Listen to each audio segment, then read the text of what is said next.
بسم الله الرحمن الرحيم. الحمد لله رب العالمين، والصلاة والسلام على رسوله سيدنا ونبينا محمد وعلى آله وأصحابه أجمعين. أما بعد، فأعوذ بالله من الشيطان الرجيم. بسم الله الرحمن الرحيم. حرمت عليكم الميتة والدم ولحم الخنزير وما أهل لغير الله به والمنخنقة والموقوذة والمتردية والنطيحة وما أكل السبع إلا ما ذكيتم وما ذبح على النصب وأن تستقسموا بالأزلام ذلكم فسق. صدق اللہ العظیم. محترم حضرات،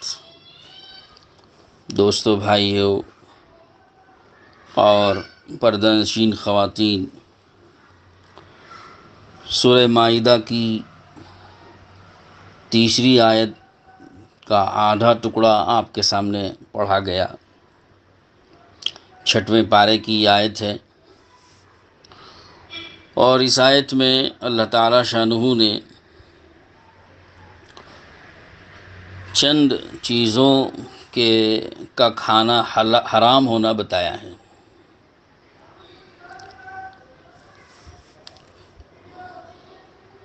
چند چیزوں کی حرمت بیان کی کہ جس کا کھانا ہمارے لیے حرام ہے. سب سے پہلے فرمایا کہ حرمت علیکم المیتۃ، کہ تم پر مردار حرام ہے. تو سب سے پہلے مردار کو بیان کیا، حرام کیا گیا تم پر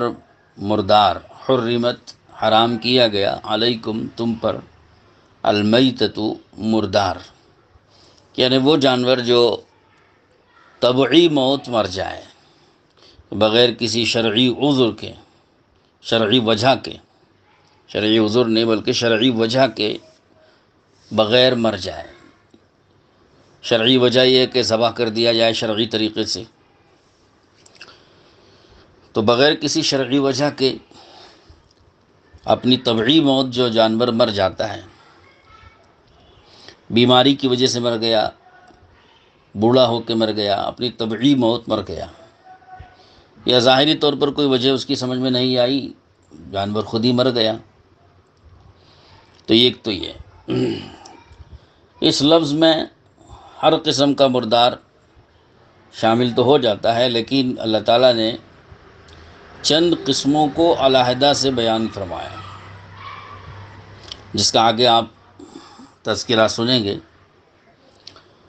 دوسرا والدم، اور دوسرا خون ہے جس کو اللہ تعالیٰ نے حرام قرار دیا ہے. اور خون سے یہاں مراد بہنے والا خون ہے، اس لیے کہ قرآن مجید کی دوسری آیت میں اللہ تعالیٰ نے اس کی صراحت فرما دی، او دمم مسفوحا، بہنے والا خون. ایک آیت دوسری آیت کی تفسیر کرتی ہے، تو لہذا دوسری آیت میں اس کی تشریح موجود ہے کہ اس سے مراد بہنے والا خون ہے، کیونکہ جانور کے جسم کے بعض اعضاء جو خالص خون سے مرکب ہیں، ان میں سے بعض کو اللہ نے حلال کیا ہے، جیسے جگر ہے، تلی ہے، یہ تو خالص خون ہے، لیکن اس کے باوجود وہ حلال ہیں، اس لیے کہ وہ بہنے والا خون نہیں ہے، جمع ہوا خون ہے. اور اللہ تعالیٰ نے اس کی حلت کو، اللہ کے رسول صلی اللہ علیہ وسلم نے اس کی حلت کو حدیث میں بیان فرما دیا ہے. چنانچہ اللہ کے رسول نے فرمایا کہ احلت لنا المیتتان والدمان، السمك والجراد والكبد والطحال وحلت لنا المیتتان السمك والجراد والدمان اے الکبد والطحال، کہ ہمارے لیے 2 مردار حلال ہیں اور 2 خون حلال ہیں۔ 2 مردار کون سے ہیں؟ ایک مچھلی ہے اور دوسرے ٹڈی ہے۔ آپ کو پتہ ہے کہ مچھلیاں سمندر سے پکڑی جاتی ہیں اور سمندر سے مچھلی کا شکار کر کے باہر لانے تک کبھی کبھی وہ مردار ہو جاتے ہیں، لیکن اس کے باوجود کھائی جاتی ہے، اس لیے کہ اللہ کے رسول نے فرمایا کہ 2 مردار حلال ہیں، یعنی مچھلی اور ٹڈی۔ ٹڈیوں کا بھی یہی حکم ہے۔ اور اسی طرح سے 2 خون الکبد والطحال، کبد جگر کو کہتے ہیں، جسے آپ کلیجہ بھی کہتے ہیں، اور دوسرے طحال تلی کو کہتے ہیں، جسے غالباً پھیپسا بھی کہا جاتا ہے، تلی پھیپسے جیسا۔ تو یہ 2 خون اگرچہ کہ جمع ہوئے خون ہیں لیکن وہ حلال ہیں۔ تو اس لیے قرآن کی اس آیت میں حرمت علیکم المیتۃ کے بعد والدم کا جو ذکر آیا ہے، خون، تو اس سے یہ مراد لینا پڑے گا کہ اس سے مراد جمع ہوا خون نہیں بلکہ بہنے والا خون مراد ہے، کیونکہ جمع ہوا خون میں جو 2 ہیں کبید و طحال وہ حلال ہے، لیکن بہنے والا خون حلال نہیں ہے۔ اس کا مطلب یہ نہیں ہے کہ خون بہتا بہتا اگر ٹھہر جائے اور جم جائے تو وہ حلال ہے، نعوذ باللہ، یہ مراد نہیں ہے، وہ تو بہنے والا ہی خون ہے، بہنے کے بعد وہ ٹھہر گیا ہے۔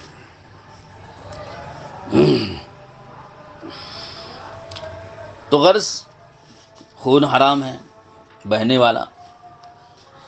یہاں اسی سے یہ مسئلہ بھی معلوم ہو گیا کہ جو بعض گوشتوں پر، جیسے جانور کا، گائے کا گوشت ہو، بیل کا گوشت ہو، بھینس کا گوشت ہو یا بکرے کا گوشت ہو یا مچھلی کا، تو اس کو ذبح کرنے کے بعد بھی کچھ چھینٹے اس کے اوپر باقی رہ جاتے ہیں۔ گوشت تو دھویا گیا پھر بھی کچھ اثرات باقی رہ جاتے ہیں، کہیں کہیں چھینٹے باقی رہ جاتے ہیں۔ اب اس کو بھونا جاتا ہے، بکرے کا گوشت ہو یا گائے کا گوشت ہو، اس کے اوپر خون کے چھینٹے باقی رہ جاتے ہیں، خون کے اثرات، لیکن اس کے باوجود ہلکا پھلکا کبھی دھو کے بعض دفعے کھا لیا جاتا ہے۔ تو وہ جو چھینٹے باقی رہ گئے ہیں خون کے، وہ قطرے یعنی چھوٹے چھوٹے، تو اس کو یہ نہیں کہا جائے گا کہ یہ خون حرام خون کھایا گیا، بلکہ گنجائش دی گئی، اگرچہ کہ اچھی طرح سے دھو لینا، پاک صاف کر کے کھانا اسلام کی نظافت کا تقاضا ہے، جو اسلام جس کی تعلیم دیتا ہے، تو صاف ستھرا کر کے، پاک صاف کر کے، تاکہ اس کے اوپر خون کے چھینٹے اور قطرے اور ریشے بھی، چھوٹے چھوٹے ریشے بھی باقی نہ رہیں۔ لیکن بسا اوقات بہت زیادہ تکلف سے دھونے میں گوشت کا جو رطوبات ہوتی ہیں اور چربی ہوتی ہے وہ کبھی دھل جاتی ہے، صاف ہو جاتی ہے، جس کی وجہ سے گوشت کا مزہ چلا جاتا ہے۔ تو عام طور پر موٹا موٹا دھو کے کھا لیا جاتا ہے، اس کی وجہ سے اس کے اوپر خون کے تھوڑے تھوڑے ریشے باقی رہ جاتے ہیں، تو وہ حرام نہیں ہے، یہ کہنا مقصود ہے مجھے، کیونکہ اللہ تعالیٰ نے جو خون کو حرام قرار دیا ہے وہ بہنے والا خون ہے، تو لہذا خون کے جو چھوٹے چھوٹے ریشے اور دانے اور قطرے جو باقی رہ جاتے ہیں وہ حرام نہیں ہیں۔ تیسری بات ہے وَلَحْمُ الْخِنْزِيرِ، اللہ نے فرمایا کہ خنزیر کا گوشت حرام ہے۔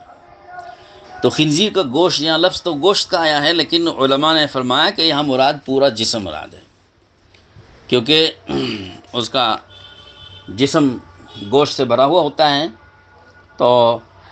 گوشت کہہ کر یہاں اس کا پورا جسم، پورا بدن ہی مراد لیا گیا ہے، لہذا پٹھے ہوں، چربی ہو، ہڈیاں ہوں، گوشت ہو، پوست ہو، اس کے بال ہوں، کھال ہوں، سب کے سب حرام ہیں۔ ایک ایک جز خنزیر کا حرام ہے، اس لیے کہ خنزیر نجس العین ہے، یعنی خنزیر بذات خود نجس ہے، اگر وہ بدن پر لگ جائے زندہ خنزیر بھی تو اس کو دھونا واجب ہے، ناپاک ہو جاتا ہے بدن.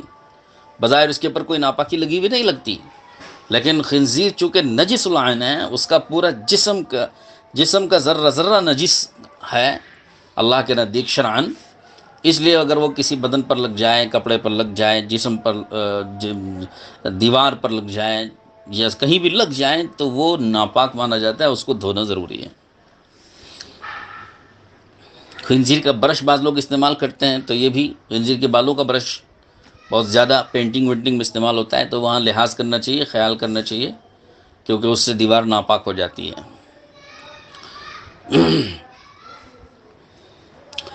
چوتھی چیز فرمایا کہ وما اہل لغیر اللہ بہ، اور وہ جانور بھی حرام ہے جو غیر اللہ کے نام پر، جس پر غیر اللہ کا نام لیا گیا ہو. وما، وہ جانور، اہل، نام لیا گیا ہو، لغیر اللہ، اللہ کے غیر کا، بھی، اس پر،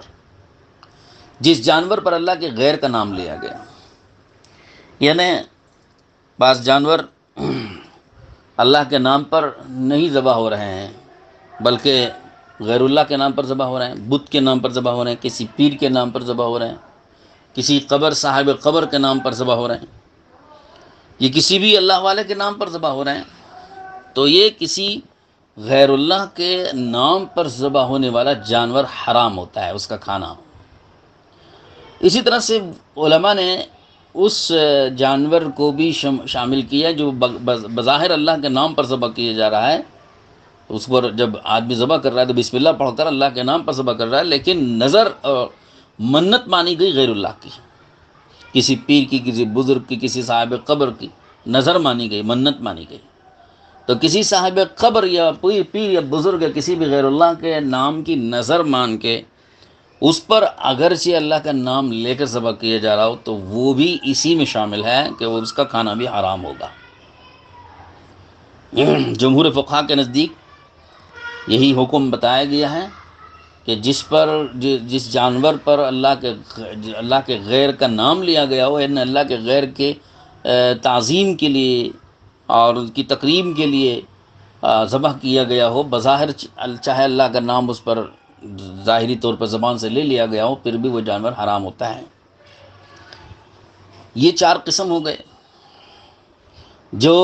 کسی طرح حلال نہیں ہو سکتے. اب اور آگے دیکھیے، والمنخنقۃ والموقوذۃ والمتردیۃ والنطیحۃ، یہاں سے 4 قسموں کا بیان ہو رہا ہے. یہ 4 قسمیں الگ ہیں. المنخنقہ، وہ جانور جو گلا گھونٹنے کی وجہ سے مر گیا ہو، چاہے اس کو کسی انسان نے گلا گھونٹ کے مار دیا، یا یہ کہ کسی بند جگہ پر وہ سانس نہ پہنچنے کی وجہ سے دم گھٹ کر مر گیا، یا کسی جال میں پھنس گیا، رسی وغیرہ اس نے اپنے گلے میں پھنسا لیا اور اس کی وجہ سے جانور خود ہی گلا گھونٹ کے مر گیا. تو یہ سب اس میں داخل ہیں، گلا گھونٹ کے مر جانے والے جانور. والموقوذہ، اور اسی طرح سے وہ جانور جو کسی چوٹ سے مر جائیں. موقوذہ، جو جانور کسی چوٹ سے مر جائے. کسی چوٹ سے مرنا مراد کوئی بھی زبردست چوٹ لگ گئی، لاٹھی، کسی بہت زوردار لاٹھی پڑی اس کے اوپر مر گیا، کوئی بہت زوردار پتھر اس پر پڑ کے اس کو پتھر سے مارا گیا تو اس کی وجہ سے مر گیا، تو یہ بھی جانور حرام ہوتا ہے. جیسا کہ ابھی گلا گھونٹ کے مرنے والا جانور حرام ہوگا، تو کسی ضرب شدید سے، پتھر کی، لاٹھی کی، یہ کسی اور مار سے مر جائیں.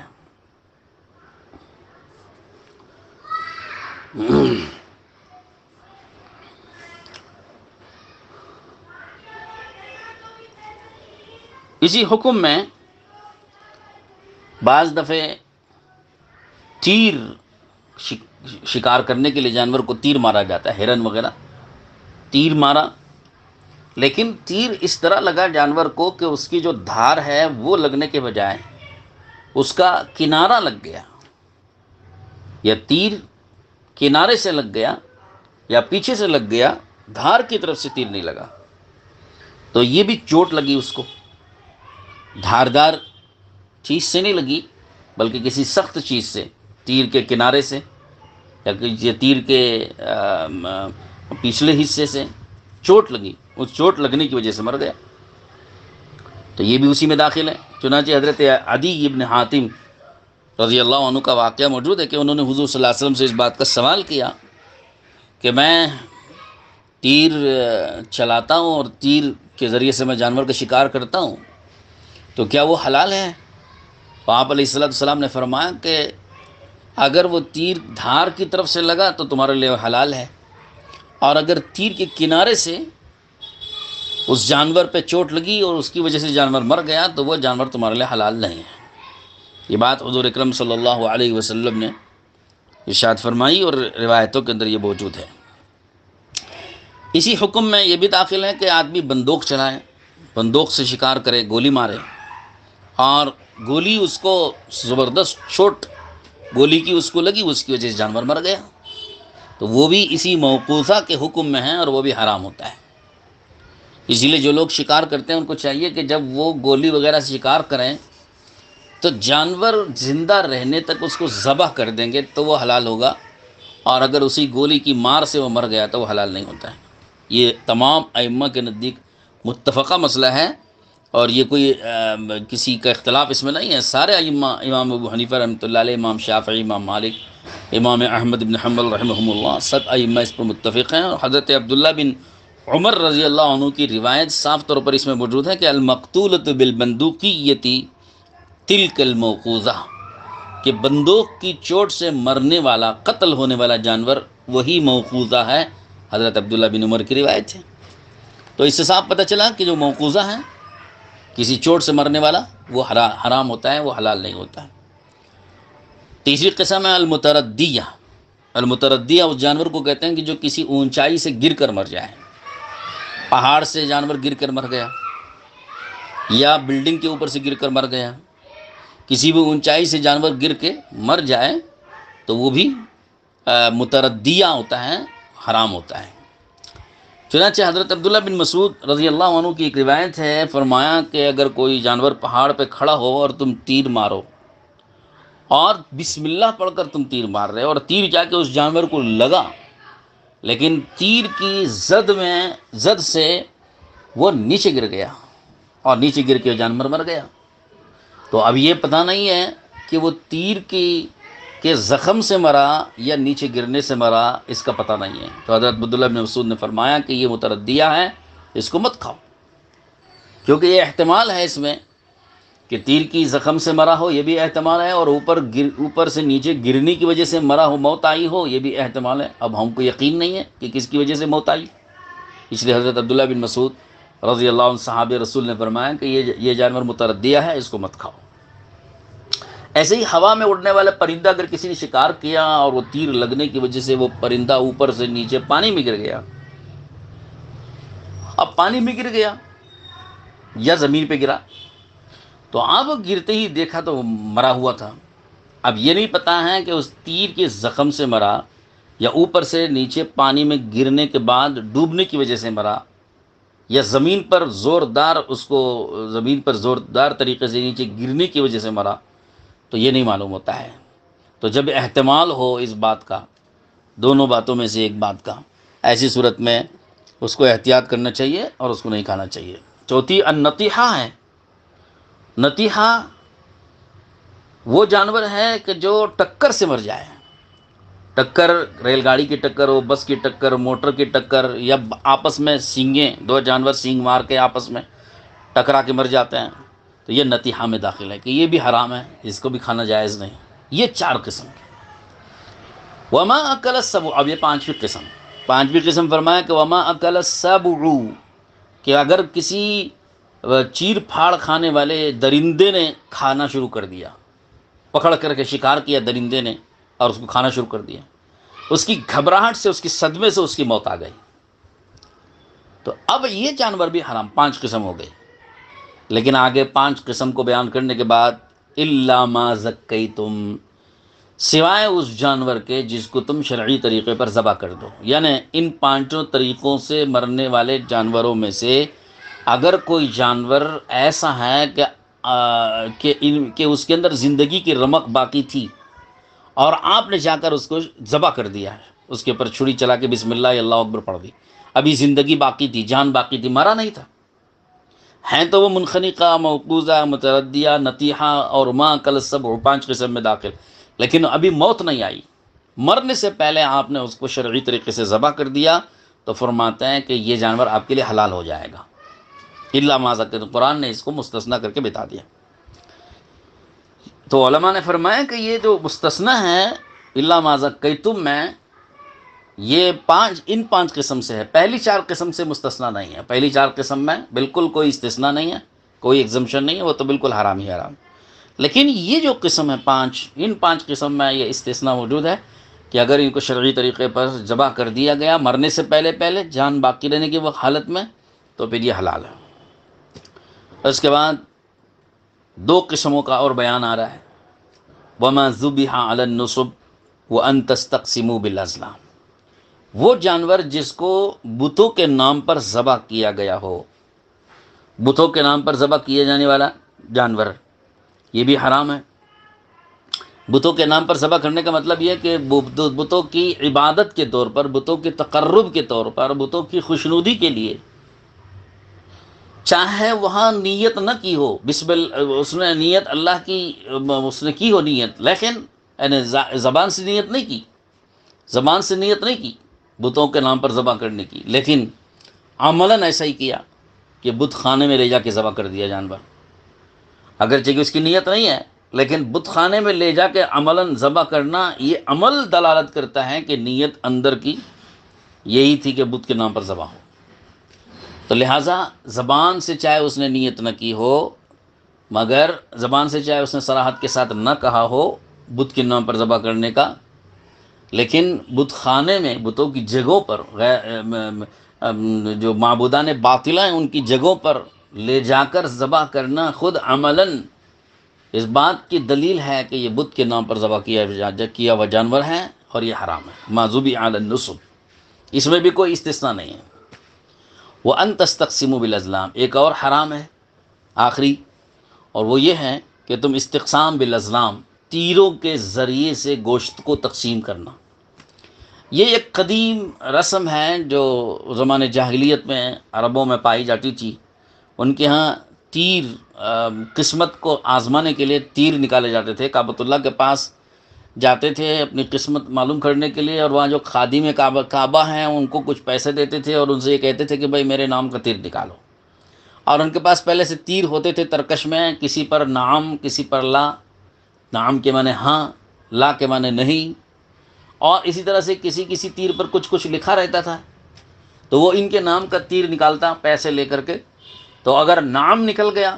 تو وہ سمجھتا کہ اب میں جس کام کے لیے جا رہا ہوں اس کام میں جا سکتے ہیں، اور اگر لا آ گیا تو وہ سمجھتے تھے کہ صاحب اب میں جس کام کے لیے جا رہا ہوں وہ کام میں بس بگاڑ ہے، خرابی ہے، خراب ہو جائے گا، مجھے نہیں جانا چاہیے.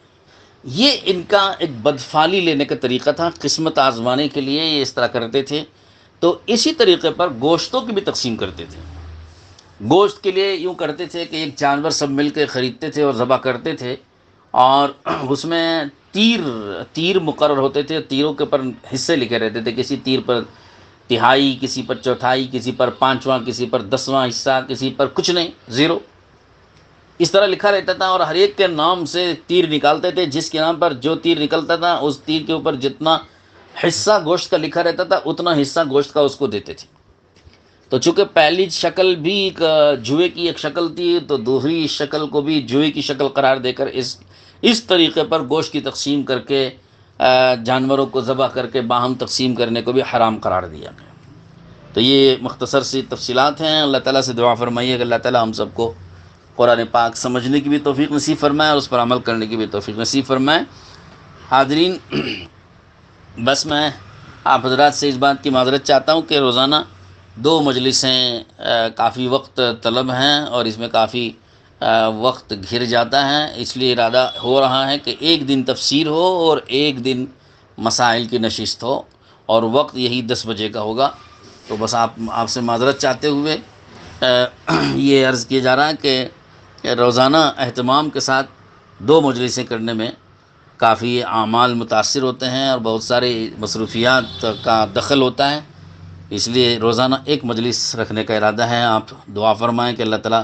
اس کو پورا کرنے کی توفیق نصیب فرمائے۔ وآخر دعوانا ان الحمد للہ رب العالمین۔